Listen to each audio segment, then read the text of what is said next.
ஒரே நேரத்தில் 70 கலைஞர்கள் ரவுண்டு கட்டி வாசித்த பம்பை உடுக்கை, மெய்சிலிர்க்க வைத்த சிலம்பம், காளியாட்டம், கரகாட்டம். உலக சாதனைக்காக இடைவிடாமல் 70 நிமிடங்கள் வாசித்த கலைஞர்கள். பிரெஞ்சு ஆட்சியில் இருந்து புதுச்சேரி விடுதலை பெற்று 70 ஆண்டுகள் ஆகின்றன. இதனை நினைவுகூரும் விதமாக உலக சாதனை நிகழ்ச்சி முருகம்பாக்கம் கைவினை கிராமத்தில் நடைபெற்றது. பம்பை, உடுக்கை, சிலம்பம், காளியாட்டம், கரகாட்டம் ஆகியவற்றை ஒரே நேரத்தில் 70 கலைஞர்கள் 70 நிமிடங்களில் நடத்தி பரவசத்தை ஏற்படுத்தினார்கள். உலக நன்மை, தேச ஒற்றுமை, மனித நேயம், சுற்றுச்சூழல் பாதுகாப்பு, போதை ஒழிப்பு, கண் தானம், உடல் உறுப்பு தானம், எய்ட்ஸ் விழிப்புணர்வு ஆகியவற்றுக்காக இந்த நிகழ்வு நடைபெற்றது. தினமுல்லை செய்திகளுக்காக புதுச்சேரி மாநில செய்தியாளர் சக்திவேல்.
அதனைத் தொடர்ந்து ராமச்சந்திரன், கலைரத்னா ராமச்சந்திரன் அவர்கள்.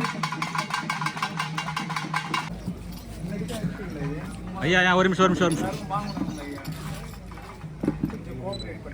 செய்திகளை உடனுக்குடன் தெரிந்து கொள்ள தினமுல்லை நியூஸ் தமிழ் சேனலை சப்ஸ்கிரைப் பண்ணுங்க.